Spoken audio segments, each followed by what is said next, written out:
Om Prapannaparijataya Totra Vetraikapanaye Jnana Mudraya Krishnaya Gita Mritaduhe Namaha. Okay, pranams everyone. We are doing the summary of the 5th chapter. Okay. 5th chapter being Sannyasa Yoga. It started, just give a quick recap to the summary done so far, and then we will proceed. 5th chapter started with Arjuna's question to Bhagavan. Bhagavan, he had asked whether he should follow Sannyasa or whether he should follow Karma Yoga. Bhagavan said Karma Yoga. And then that Bhagavan said that categorically in Sloka 2. Then between Sloka 3 onwards, Bhagavan said there is actually no difference between Karma Yoga and Sannyasa, as in both lead to the same ultimate goal. Ultimately, and he also said that Sannyasa is a difficult proposition, and only people who have been able to do Karma Yoga properly, they will be able to take up Sannyasa. Then Bhagavan gave the inner condition of how a Karma Yogi would be how his mind would be. That he explained in the 7th sloka. Then in sloka 8 and 9, Bhagavan basically gave that a Jñānī is akarta. A Jñānī knows he is akarta. And then between sloka 10 to 12, Bhagavan talked about Karma Yoga. He gave Lakṣaṇas of Karma Yoga, how a Karma Yogi performs actions, and also gave the difference between Karma Yoga and Karma. As in, what Karma Yoga will lead to peace, whereas Karma will lead to bondage. Then in Sloka 13, Bhagavan gave the Jñānī's inner position. Navadvare pure dehi naiva kurvanna karayan. Bhagavan said how a Jñānī mentally renounced everything, he remains effortlessly at peace on his physical body. He is a witness principle on the physical, he sits within the physical body as a witness principle. There should not be any he at all, but anyway, here for easier understanding we use he. As you know, Atma is genderless. Then genderless, and it's not, there is only Atma everywhere. So then in Sloka 14 and 15, that is where we have to start. We had actually completed until Sloka 13 in the last class. Now we will go to Sloka number 14 and 15. Shri Bhagavan uvacha na kartrutvam na karmani lokasya srijati prabhu na karma phala samyogam svabhavastu pravartate nadate kasyachit papam na chaiva sukrutam vibhuhu ajñāne āvritam jnānam tena muhyanti jantavah. So here in these two slokas, Bhagavan explains as to why a Jñānī is neither a doer nor an instigator.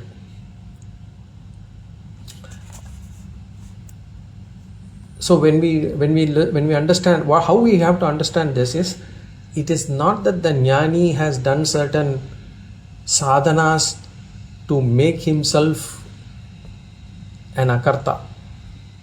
He has not done any sadhanas to make himself an akarta. It is not a special status that he has earned because of his knowledge.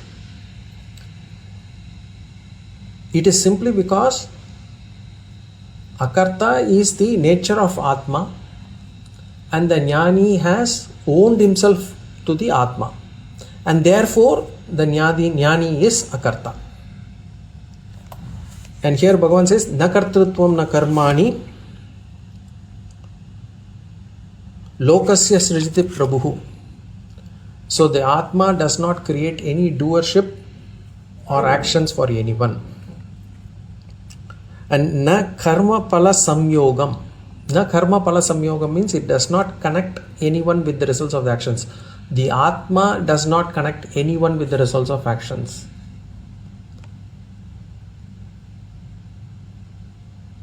So whom does the actions belong to? All actions swabhavastu pravartate. All actions belong to the gunas of Prakriti. What about Atma? Atma only illumines. And what does Atma do? How is Atma? Why are we not able to recognize this Atma? Jnānena āvṛtam jnānam. Ignorance. Ajñānena āvṛtam jnānam. Ajñānena āvṛtam jnānam means ignorance covers this truth for the Ajñānī. And because of that, we all feel that I am the doer. But what about the Jñānī? Jñānī tu tattva-darshiṇah. Jñānī knows the reality. What is the reality? That I am the akarta Atma. That is why in Shloka 13, Bhagavan had said, Naiva kurvanna karayan. The Jñānī is not a doer, not an instigator. Because Atma itself is neither a doer, nor an instigator, nor an enjoyer. Atma is just actionless witness principle. Then in Shloka 16 and 17, Bhagavan gave the Bhagavan shifts to the Jñāna Sādhana, especially the Antaranga Sadhana. The Antaranga Sadhana means the preparatory disciplines that one must perform, one must do, the inner preparation that is required for this knowledge to rise and also to stay firm. So one is to get this knowledge, but also to ensure that this knowledge is retained at all times. So in 16, Jnānena tu tad-aඥānam yesham naṣṭhāḥ tesham ādityavajñānam prakāṣayati tat-param. Jnānena tu tad-aඥānam. Ajnanam must be removed. That is our primary responsibility. Why are we studying Shastras? All these Shastras is for only one purpose, ultimate purpose. All these sadhanas are to remove that ignorance only. We don't need to do anything. We don't need to get any new knowledge here. We are already associating ourselves with the Atma, but we are also associating ourselves with the Anatma also. We mix them together. So owning up to Atma is already there, but we are also owning up to the mixture of Atma and Anatma. Now what we have to do is to remove that ignorance alone. There is no need to understand specifically something new. And all the sadhanas, karma yoga, upasana yoga, bhakti, all this satyam,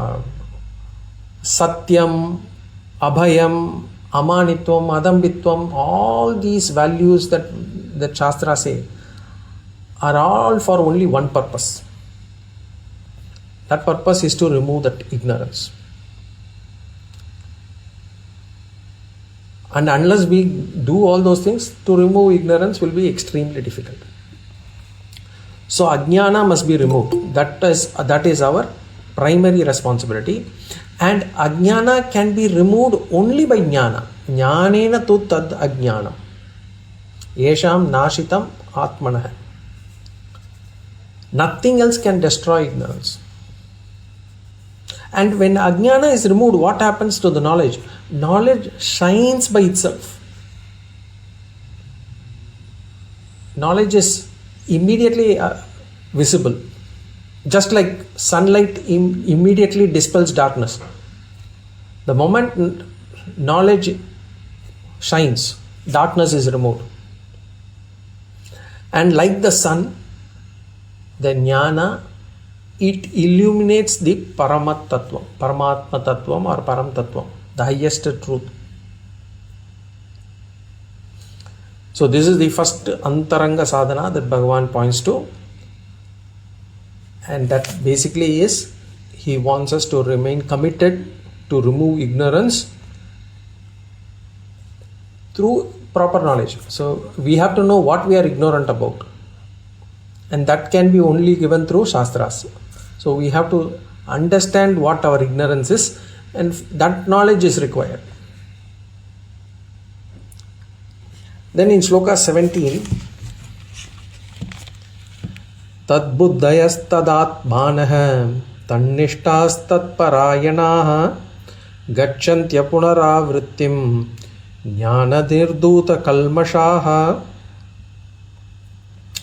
Here the inner transformation of that happens within a person after getting jnana is summarized by Bhagavan beautifully here. So how does, when a seeker gets this jnana and he grows into it, what kind of changes, what kind of different steps, different phases he goes through?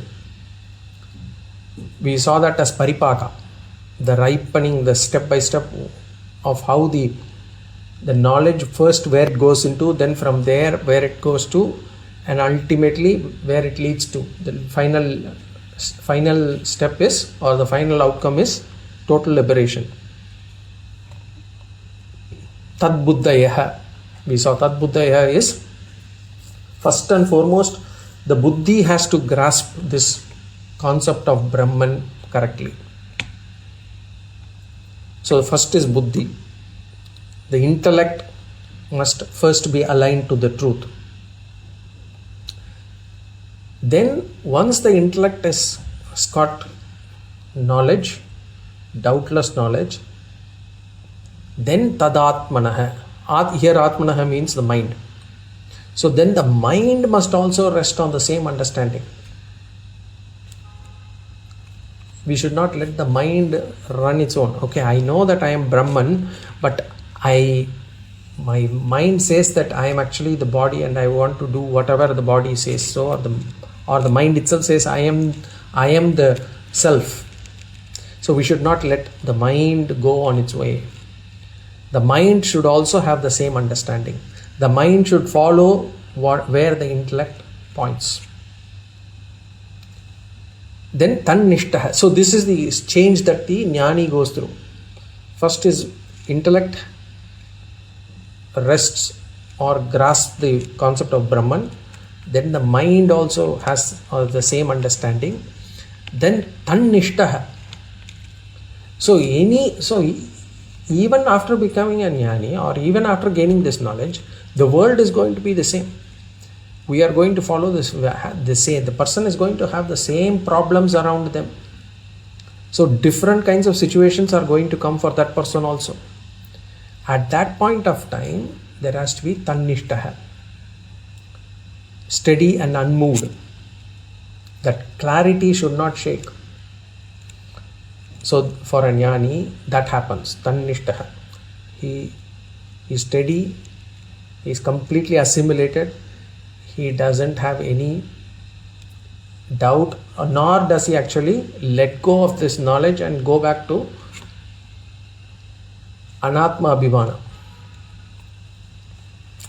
So Tan-niṣṭhāḥ. So Tad-buddhayaḥ, Tad-ātmānaḥ, Tan-niṣṭhāḥ, Tat-parāyaṇāḥ. Then what happens once these three happens, automatically he will Ātma-Rāmaḥ. He will revel in self. That person will be happy in oneself. There is nothing external that is needed. There is no external craving. He is in total bliss. Ānanda-Svarūpa. And not only that, Tat-parāyaṇāḥ, then Apunarāvṛtti. Not only that, he gets to a state of no return. There is a complete freedom from this cycle of birth and death. Birth and death means not necessarily we are going to be born as humans. We could be born as insects, animals, plants, reptiles, creatures, mosquitoes, whatever. lizard, cockroach, no birth. Yad gatva na nivartante. And all this because of why? Jnana nirduta kalmashaha. The kalmashaha, the impurity. What is the impurity? Ignorance is the impurity. What happens to this kalmashaha? Jnana nirduta. The ignorance has been burnt away by knowledge. So this is the complete flowering of Jñāna Sādhana that was given in Sloka number 17. And then in Sloka 18, Bhagavan gave the Ātma-Svarūpa. Bhagavan talked about Samadarsanam. See, Ātma-Svarūpa we know. Ātma-Svarūpa is what? Sat, Chit, Ananda. This is Ātma-Jñāna Sārūpa. Ātma-Svarūpa, Sat, Chit, Anandam, Nityam also we can say, Nityam, Satyam, Chaitanyam, Purnam is all Ātma-Svarūpa. Ātma-Jñāna Sārūpa means the state of mind of a Jñāni. How does a Jñāni see this world? How does he take the pairs of opposites? All these are Ātma-Jñāna Sārūpa. And there Bhagavan says, a Jñāni will have Samadarshana. The Samadarshana, we will see it here in this Sloka 18 in chapter 5. We will also see 3 more Slokas in chapter 6 also later on. Earlier also Bhagavan had given Samadarshana. Samadarshana is a recurring theme of Jñāni's Swarupa. And here what was the example Bhagavan gave? Vidya Vinaya Sampanne, Vidya Vinaya Sampanne, Brahmane Gavihastini, Shuni Chaiva Swapakecha, Panditaha Samadarshinaha. Samadarshana means what? Seeing all beings as equal. It is basically the manifestation of the Ātma-Jñāna Sārūpa. What is Samadarsanam? Samadarsanam can also be called as Brahman Darshanam. So he sees Brahman to be the Adhisthana of the entire creation.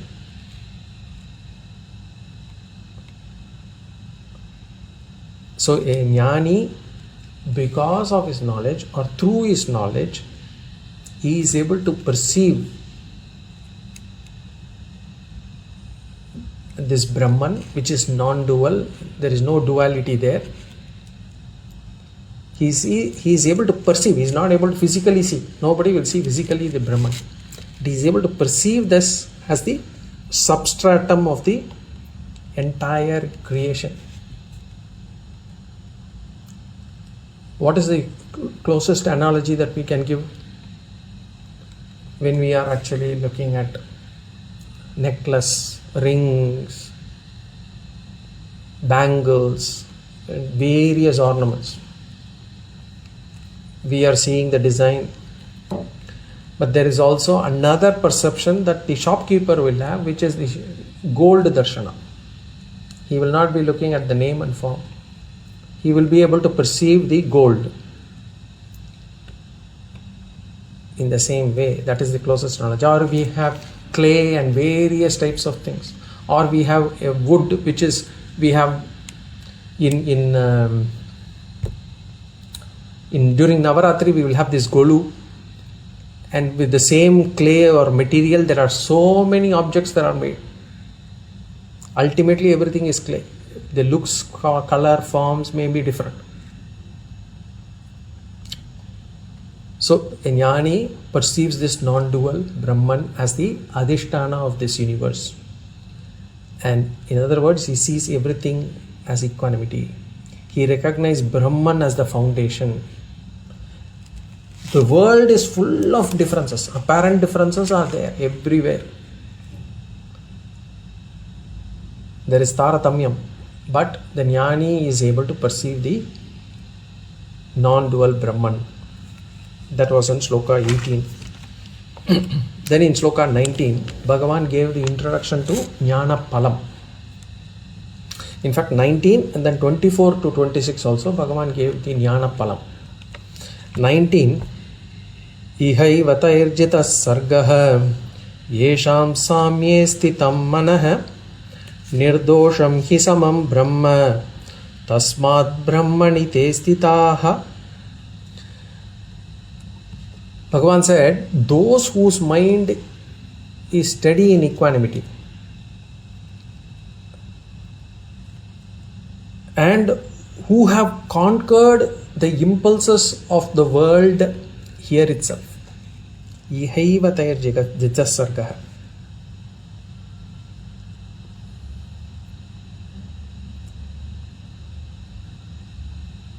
Yesham manasthitam Yesham samye sthitam manah.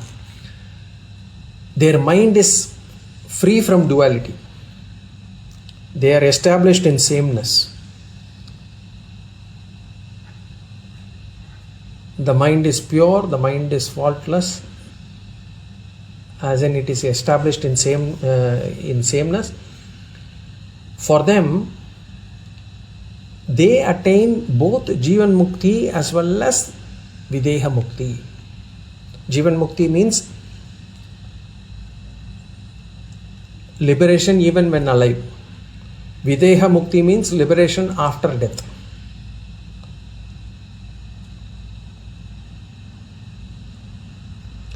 Iha eva sargaha jitaha. Here itself birth is overcome. For them there is no more birth. And tasmat te sthitah brahmani. So they are firmly established in Brahman, and therefore they have Jivan Mukti also. So these are the benefits of Jñāna Phalam. Then we'll quickly go to Sloka 24. Yontas sukontara ramah tatantar jyotirevayah sayogi brahma nirvanam brahma bhutodi gacchati. 24 also talks about Jñāna Phalam. 24, 25, 26. Bhagavan basically elaborates it here. And he gives the results of Jnana Nishtha. So 24 he says,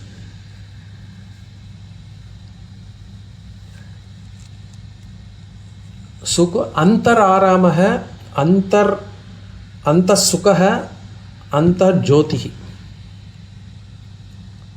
So the person who has actually, whose happiness is within, whose recreation is within, and whose vision is within, antar jyotihi is.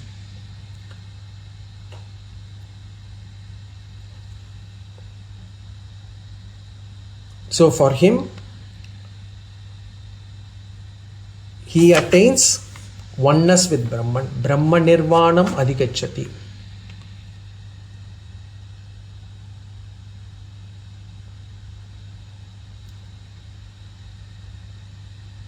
Labante Brahma nirvanam, and he enjoys complete inner freedom and contentment. So there is inner antar sukha, antar aramaha, antar jyoti. And then 25. Labante Brahma nirvanam rishaya shina kalmashaha chinna dvaida yatatmanaha sarvabhuta hiterataha.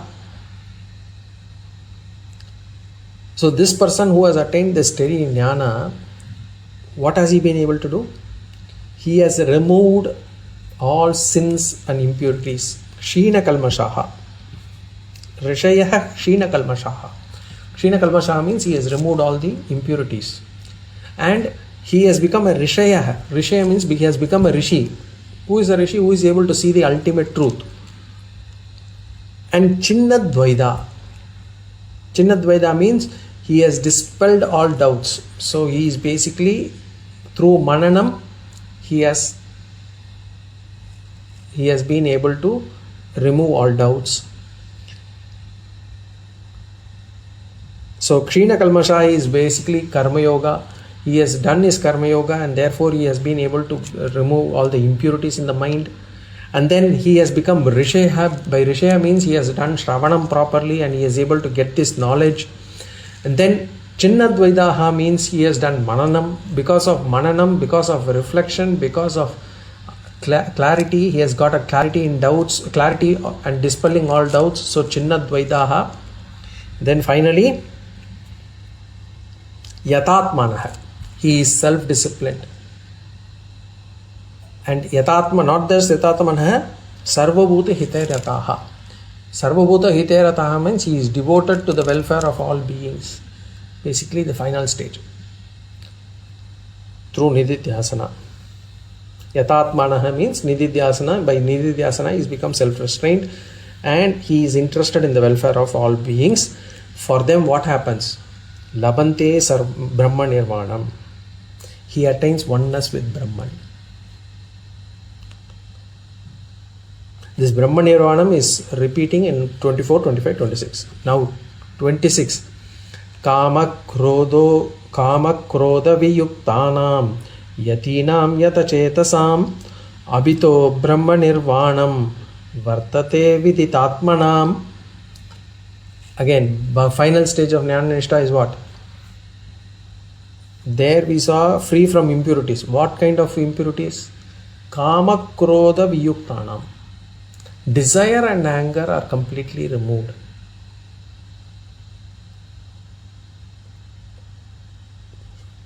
So this is the first benefit. Final stage of Jnana Nisṭhāḥ is no desire or anger. Then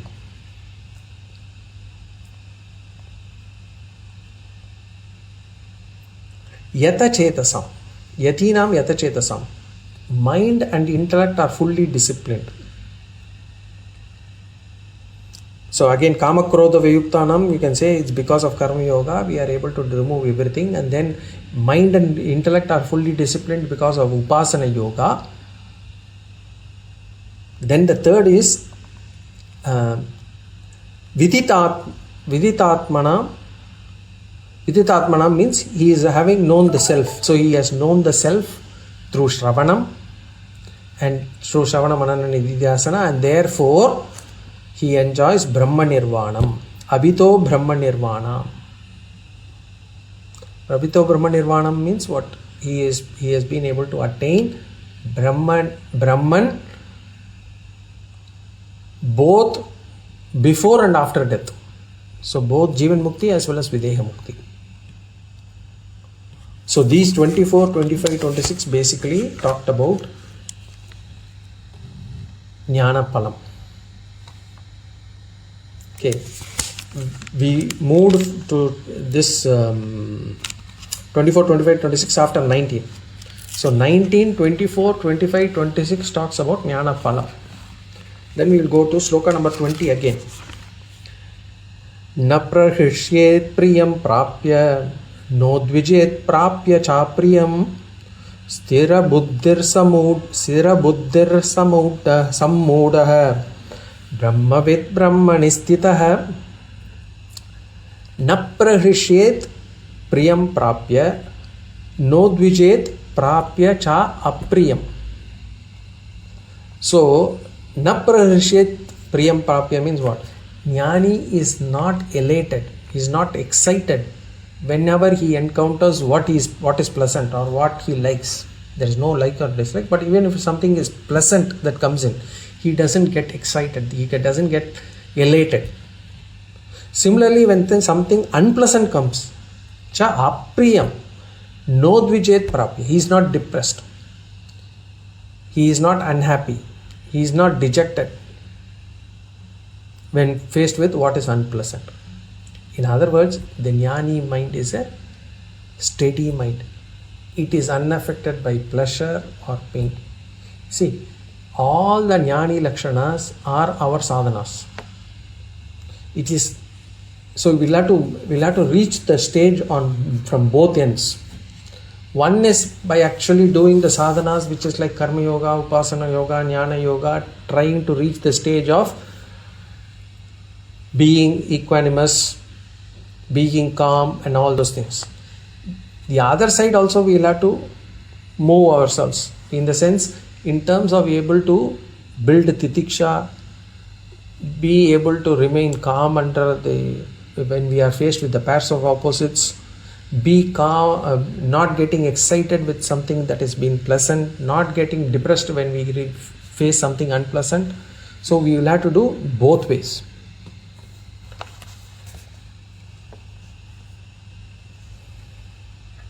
And what about his intellect? So this is on his mind level, he is actually unaffected by pleasure or pain. His intellect is sthira buddhihi. Sthira buddhihi sammudaha. Asammudaha. Sthira buddhihi asammudaha. His intellect is clear, and asammudaha, it's free from any confusion. So that is how the intellect is. And Brahmavid Brahmani sthitaha. He is established in Brahman. He perceives this world with inner calmness, with a sense of balance, regardless of the external circumstances. Again, this sloka, it basically again reaffirms or reinforces that the Jñānī displays or shows equanimity, the ability to remain calm, centered, even while interacting with this world. So that is on 20. Then 21 to 23, important slokas we saw. Just like 10 to 12 was on Karma Yoga, important slokas. 21 to 23, important slokas on Vairagya. Bahya sparsheshvasaktātmā vindatyātmani yat sukham sabrahma yoga yuktātmā sukham akshayam ashnute. So these three slokas, 21 to 23, talk about Vairagya. Here the first one, 21, Bhagavan says, one who is actually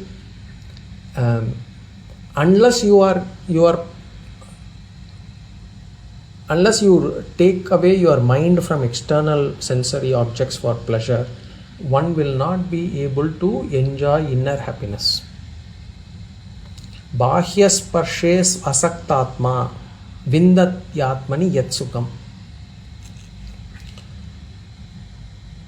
One whose mind is not engaged in external objects, only that person attains Ātmani Sukham, that Ananda which is in the Atma.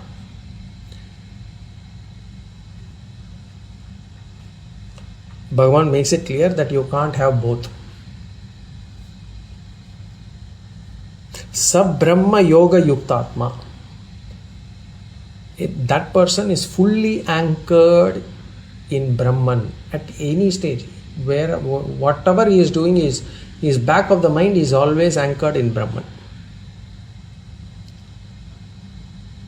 For him, what happens? Because he is anchored in Brahman, Sukham Akshayam Ashnute. That person attains lasting bliss, inner contentment, complete contentment. Bliss, full, everlasting bliss, moksha. For who? Whose mind is not engaged in external sensory objects, whose mind is established in Brahman, who has turned the mind inwards, who has anchored the mind in Brahman, rather than chasing all these fleeting sensory pleasures. That person enjoys lasting peace, lasting happiness. Akshayam Sukham. Akshayam means what? Everlasting. It will never go down. It will always be full. Akshayam Sukham. Then Sloka 22. Sloka 22, as I said, whenever our mind goes towards external sensory pleasures, the sloka for us to remember is Sloka 22, because it talks about the hidden sorrow in terms of sensory pleasures. Bhagavan says, Yehi samsparshaja bhogaha dukkayonaya evate adyantavantah kaunteya nateshu ramate buddhayaḥ. Bhagavan said that we saw this, all these sensory pleasures, all these sensory indulgences are all causes of sorrow. They may not be direct sources of suffering, but they definitely are the sources of suffering.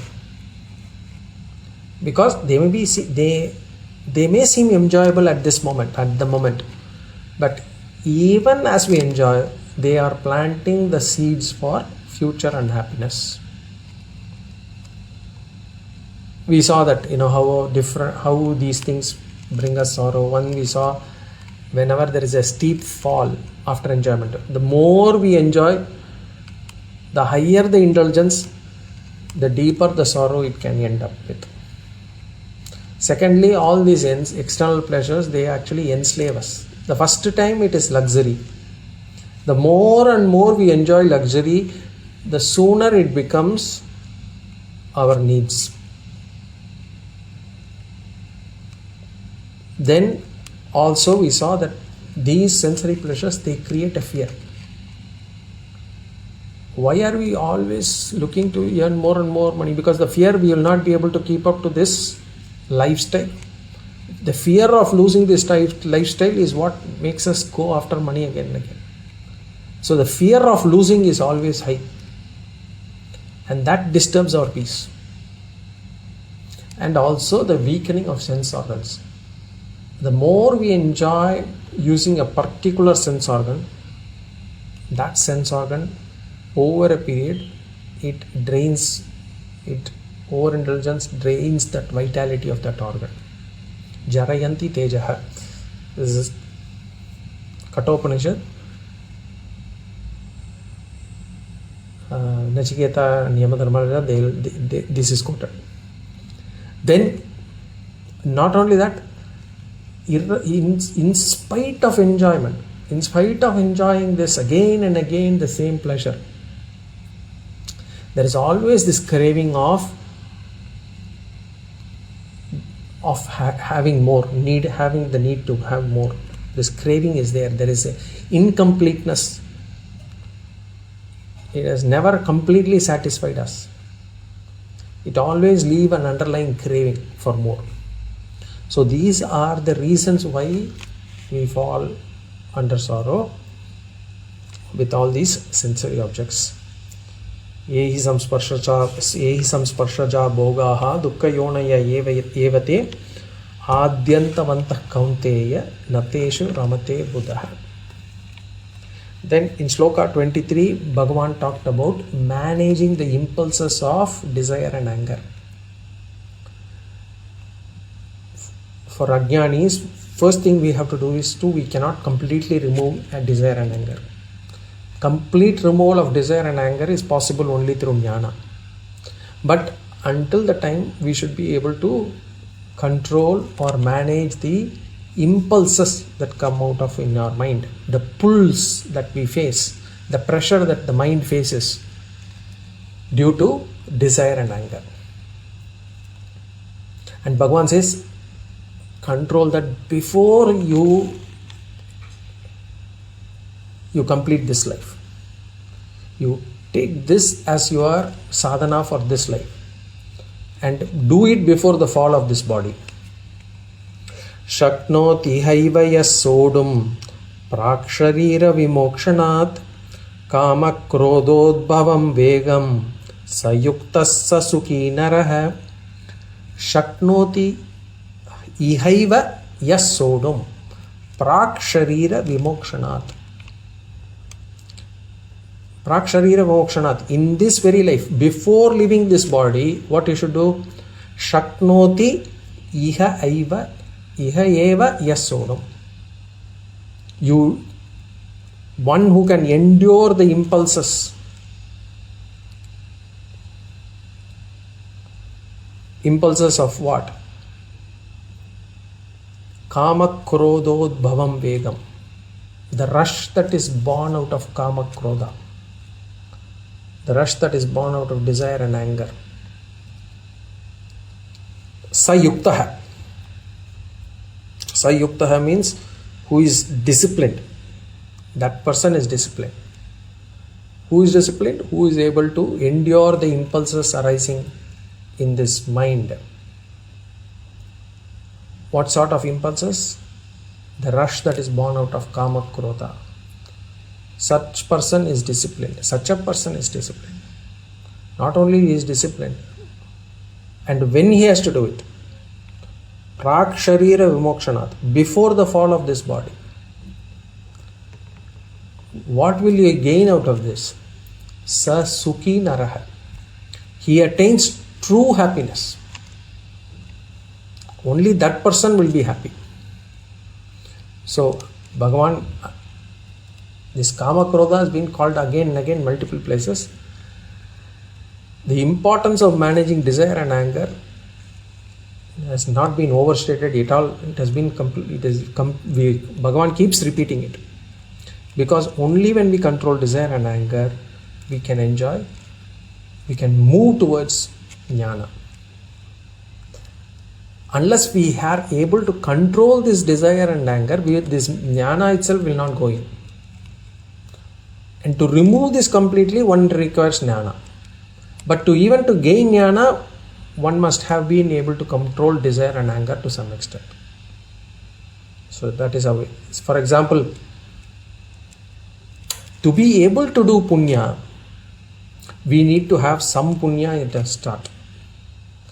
Just in the Laukika world, they will say, to be able to make money, you need money. To be able to make more money, you need money. In the same way, to be able to do punya, you will have to have some punya to start with. So similarly, to be able to come out of desire and anger completely, we should be able to manage desires and anger impulses to some extent to start with. But Bhagavan says, even if you are able to do that, you will be able to be happy. Sa sukhi naraha. You can enjoy. You can be happy. Then 24 to 26 we saw Jivan Mukti, Videha Mukti. That is the Jñāna Phalam. Then 27, 28, 29, the last three slokas, Bhagavan gave the conditions for dhyana. Basically, it is the introduction to the next chapter, Dhyana Yoga. 27. Sparshan kritva bahir bahyan chakshushchaivantare bhruvoho pranapanau samau kritva nasabhyantara charinau. So Bhagavan says, for dhyana, he gave three conditions for dhyana. Many conditions are there. Here he gave three conditions. The first condition is Vishaya Dhyana Akritva. The mind should not dwell on any external objects. When we are doing dhyana, the mind should not think of anything external. About job, what is going to happen tomorrow in the workplace, Monday morning, what should I do? About family, he is sick, what is going to, about food, what should I cook for the evening, where are we going out? Those kind of thoughts should not be there. Then Indriya Vyapara Akritva. The sense organ should be inactive. So we should not be looking to see what is happening in the next room. Even while doing dhyana, we want to hear what the others are talking about. That should not be there. There should not be any sensory engagement. Then third one is Prana Samau Kritva. The breathing should be regulated. Breathing should be calm. Should be balanced. And these three conditions, how should we keep our eyes? The eyes should be partially closed, not tightly closed, not open also. And Bhagavan mentioned that he said, Chayeva Chakshu Antara Bhruvo. He said as if you are seeing between the eyebrows, having fixed the sight between the eyebrows. So this is sloka number 27. Then sloka number 28. The attitude, what should be the attitude during dhyana was given.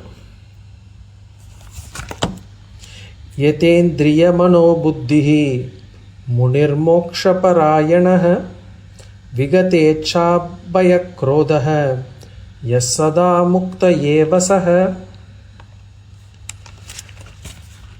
So Bhagavan said the munihi. The munihi means the dhyana yogi, the meditator, that person should restrain all the yatendriya. Yata indriya. Yata means restrain. What? Indriya mano buddhi. Sense organs, mind and intellect. So while doing dhyana, one must restrain the sense organs, one must restrain the mind, one must restrain the intellect. Intellect, how do you restrain? You should not plan.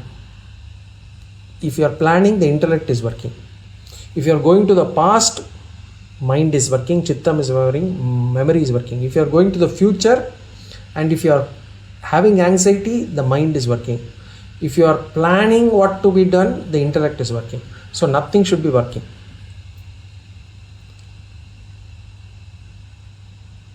And the mind should also be free from certain things. What are the things that it should be free from? It should be free from Iccha bhaya krodhaḥ. Vigataḥ iccha bhaya krodhaḥ. Iccha means desire, bhaya means fear, krodhaḥ means anger. It should be free from desire, fear and anger. And what should be the goal? Moksha parāyaṇaḥ. Moksha should be the goal. Liberation should be the goal for meditation. So this is the sloka number 28, where Bhagavan talked about attitude that one must have during dhyana. Then finally in sloka number 29, Bhoktaram yajña tapasam sarvaloka maheshwaram suhridam sarva bhutanam jñātva mam shanti mriccati. So Bhagavan said, Bhagavan basically gave the benefit of dhyana. And he said, Ishvara is the receiver of all yajna and tapas. Sarvaloka Maheshwara. He is the master of all universe. And Ishvara is Suhridam Sarva Bhutanam. He is a well-wisher to all beings. And therefore, when we are actually doing this meditation, this dhyana, one must perceive Ishvara Swarupa. And one must attain mental peace. Jñātva mam shantim riccati. If a dhyana yogi is able to recognize or understand or is able to visualize Ishvara in this form, Sarvaloka Maheshwaram, Suhridam Sarva Bhutanam, then he will attain Shanti. He will attain peace of mind. So meditating upon Ishvara will lead to both Jivan Mukti and Videha Mukti. So these are basically teaser slokas for chapter 6. Jnana Yoga is dealt in detail in chapter 6. The entire chapter is dedicated to meditation only. And as I said, we will actually have a series of classes as introduction, not just 1, 2, maybe 3, 4 at least, to go through the various aspects of meditation before we go into the Dhyana Yoga itself. So where we will actually try to discuss about what are the different types of meditation, what is meditation meant for, what is it not meant for, what is it being misunderstood as, all those things. That we will see probably in the next class. Now we have completed chapter 5. So with that we will end the chapter 5. Om Tat Sat Iti Srimad Bhagavad Gitasu Upanishadsu Brahma Vidyayam Yoga Shastre Shri Krishna Arjuna Sambade Sannyasa Yogo Nama Panchamodhyayah. Om Tat Sat. Any questions, comments? Hari Om.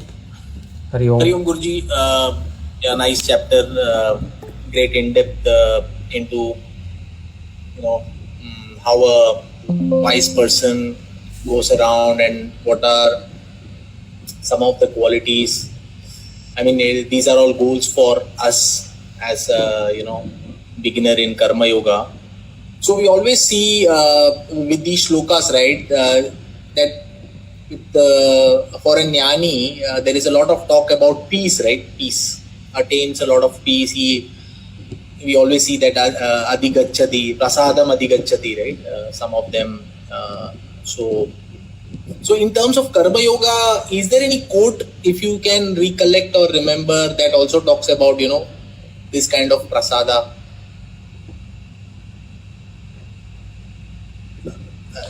In karma yoga,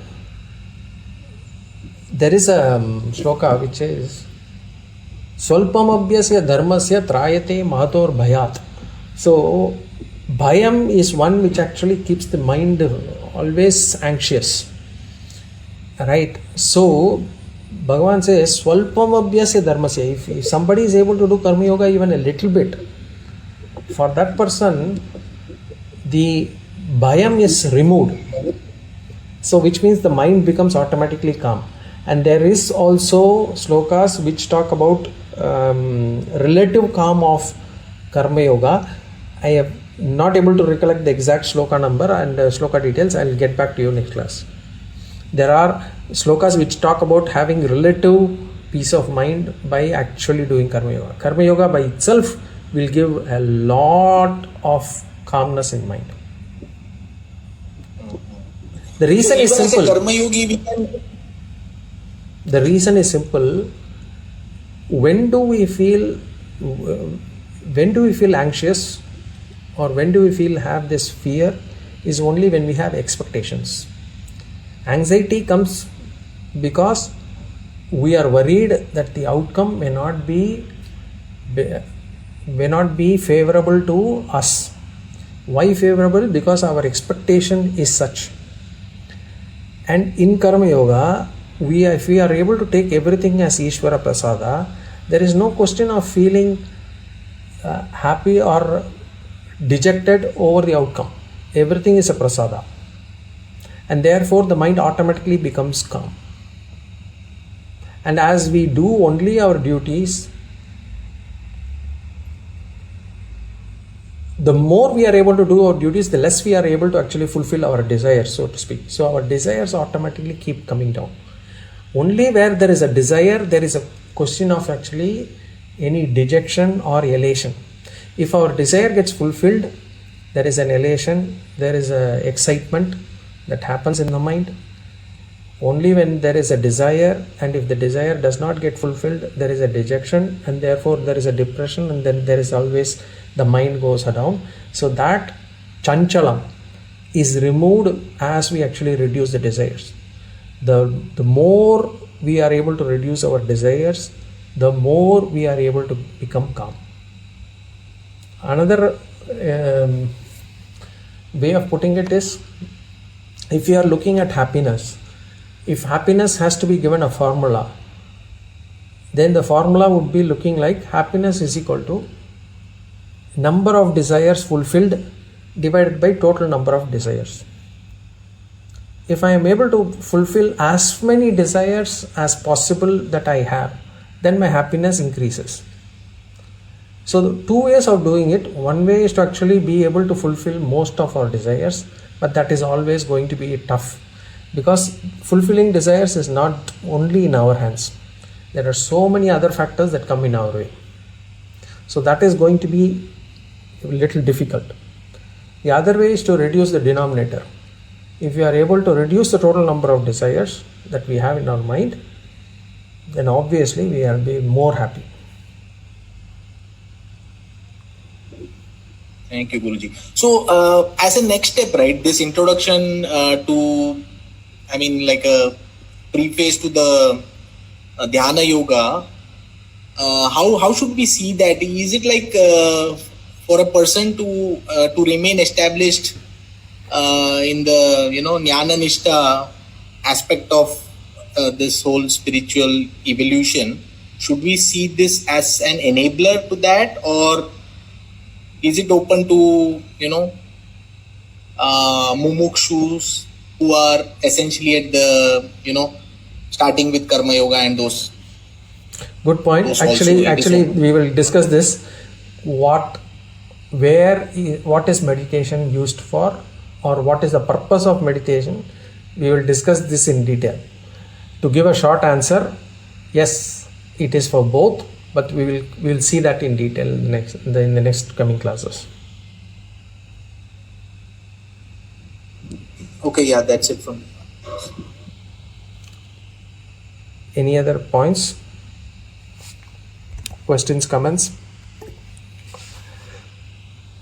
Okay, thank you for filling up the form. I think all of you here have actually been able to fill up the form. Thank you so much.